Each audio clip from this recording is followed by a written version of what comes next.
9월 23일 토요일 리딩 지저스 스가랴 1장부터 4장까지의 말씀입니다.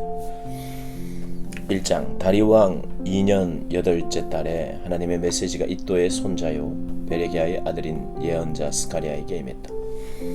나 하나님은 너희 조상들에게 몹시 노했었다. 그러니 만군의 하나님의 이 메시지를 백성에게 전하여라.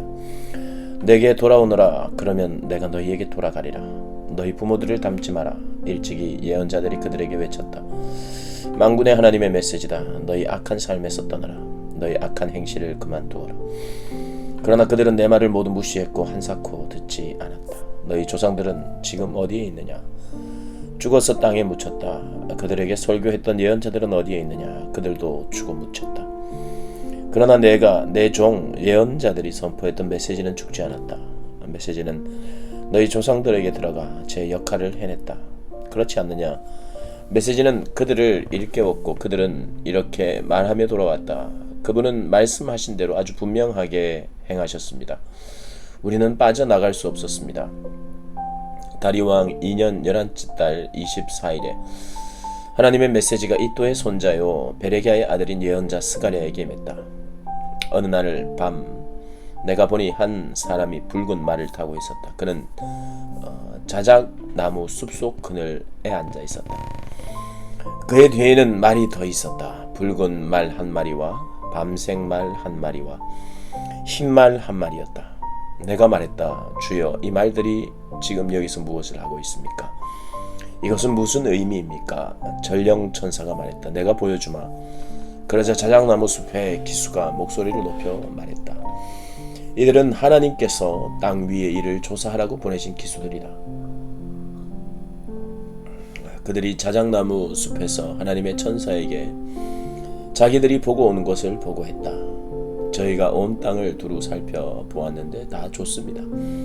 모두 제대로 돌아가고 있습니다. 하나님의 천사가 보고를 드렸다. 만군의 하나님, 예루살렘과 유다의 도성에 대해 언제까지 노하시렵니까? 언제쯤 진노를 누려뜨리시렵니까? 70년이면 충분한 세월이지 않습니까? 하나님께서 좋은 위로의 말씀으로 전령천사를 안심시켜 주셨다. 그러자 전령천사가 나를 향해 말했다. 그들에게 전하여라. 만군의 하나님께서 이렇게 말씀하셨다고 일러주어라. 하나님의 메시지다.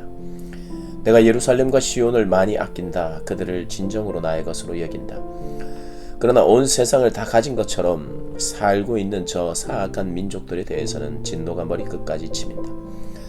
전에는 다소 화가 나는 정도였는데 이제는 그들이 도를 넘었다.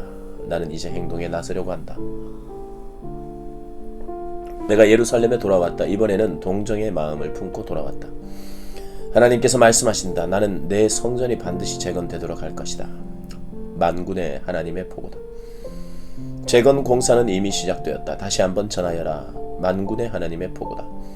나의 도성들이 다시 번성하고 하나님이 다시 시온을 위로할 것이다. 예루살렘이 다시 나의 총애를 받게 되리라. 고개를 들어보니 놀라운 또 다른 환상이 보였다. 네 뿔이 있었다. 내가 전령 천사에게 물었다. 이것은 무슨 의미입니까? 그가 말했다. 이것은 유다와 이스라엘과 예루살렘을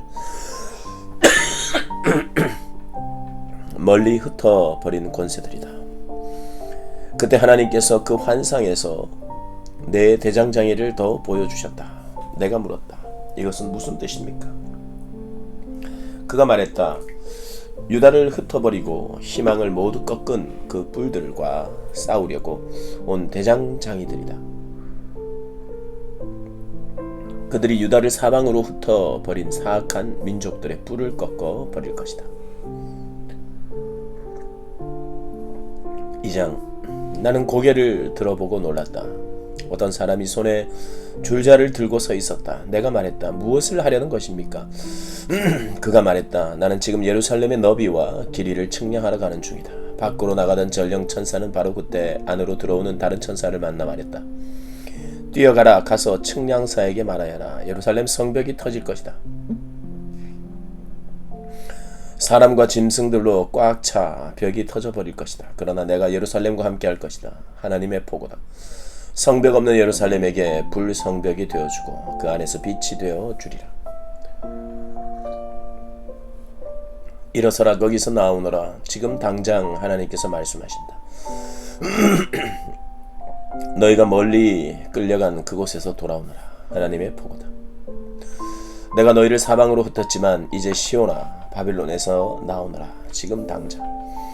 만군의 하나님 곧 내게 사명을 주어 여기까지 오게 하신 영광의 하나님께서 너희를 발가벗기고 집을 빼앗은 사악한 민족들에 대해 이렇게 말씀하셨다. 너희를 때리는 자는 곧 나를 때리는 자다. 그들은 나를 때려 코피를 내고 눈을 시퍼렇게 멍들게 만든다.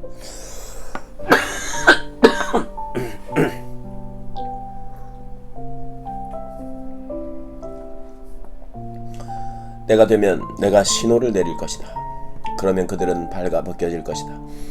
자기 종들의 손에 붙들려 내동댕이 쳐질 것이다. 그러면 너희는 만군의 하나님께서 내게 이 사명을 주셨다는 것을 분명히 알게 되리라. 소리쳐 외쳐라. 경축하여라. 시온에 따라. 내가 간다. 내가 네 이웃으로 이사를 갈 것이다. 하나님의 보고다. 그때가 되면 많은 이방 민족들이 하나님 편에 설 것이다. 그러면 너희는 분명히 알게 될 것이다. 만군의 하나님께서 내게 사명을 주어 여기 보내셨다는 것을. 그날 하나님께서 거룩한 성지에서 그분의 유산인 유다를 되찾으실 것이다. 예루살렘은 다시 그분의 특별한 도성이 될 것이다. 모두들 조용히 하여라. 쉿. 하나님 앞에서 침묵하여라. 그분의 거룩한 집에서 무슨 일이 일어나고 있다. 그분이 움직이고 계신다. 3장. 전령 천사가 내게 대제사장 여호수아를 보여주었다. 그가 하나님의 천사 앞에 서 있는데 고발자가 나타나 그를 고발했다. 그러자 하나님께서 고발자에게 말씀하셨다. 고발자야, 나 하나님이 너를 책망한다. 너는 책망하지만 예루살렘은 택한다. 놀랐느냐? 모든 것이 불타서 죄가 되겠지만 내가 예루살렘은 거기서 끄집어낸다. 천사 앞에 서 있던 여호수아는 더러운 옷을 입고 있었다. 천사가 시중드는 자들에게 말했다. 그의 더러운 옷을 벗겨주어라. 그런 다음 그는 여호수아에게 말했다. 보아라, 내가 너의 죄를 벗겨주고 깨끗한 옷을 입혀주었다. 내가 소리 높여 말했다. 그의 머리에 깨끗한 새 관을 씌워주시면 어떻겠습니까? 그러자 그들이 여호수아의 머리에 깨끗한 새 관을 씌워주었다. 그렇게 그에게 새 옷 입히는 일을 모두 마쳤다. 하나님의 천사는 그 과정을 모두 지켜보았다. 그러고 난 뒤 하나님의 천사가 여호수아에게 명령을 내렸다. 만군의 하나님께서 내리시는 명령이다. 만일 내가 이르는 대로 살고 계속 나를 섬기며 순종하면 너는 결정권을 가지고 여기 일을 감독하게 될 것이다. 여기 서서 나를 수종드는 자들 모두가 너를 받들어 섬길 것이다. 대제사장 여호수아야, 명심하여라. 여기서 너와 함께 일하는 네 동료들도 명심해야 한다. 자, 이제 내가 가지라고 부르는 내 종을 소개해 주겠다. 내가 지금 여호와 앞에 두는 7 눈을 가진 돌을 유심히 보아라. 하나님의 만군의 하나님의 보고다. 내가 그 위에 이런 문구를 새겨 넣을 것이다. 내가 이 땅의 모든 더러운 죄를 하루 만에 벗겨주리라. 때가 오면 서로 모두가 사이좋게 지낼 것이다. 서로의 집을 오가며 친구처럼 친하게 지낼 것이다. 4장. 전령 천사가 다시 나를 불러 주목하게 했다. 마치 깊은 잠에서 깨어난 듯 했다. 그가 말했다. 무엇이 보이느냐? 내가 대답했다. 윗부분에 그릇이 달린 숭근 등잔대 하나가 보입니다. 그 그릇에 7개의 등잔이 붙어 있는데 각 등잔이 그릇과 관으로 연결되어 있습니다. 그리고 그릇 양편으로 올리브 나무가 한 그루씩 서 있습니다. 내가 물었다. 이것은 무슨 의미입니까? 전령 천사가 말했다. 모르겠느냐? 내가 말했다. 모르겠습니다. 그러자 그가 말했다. 스룹바벨에게 주시는 하나님의 메시지다. 이것은 네가 힘으로 몰아붙일 수 있는 일이 아니다. 오직 내 영으로만 되는 일이다. 만군의 하나님께서 말씀하신다. 그러니 큰 산아, 네가 무엇이냐?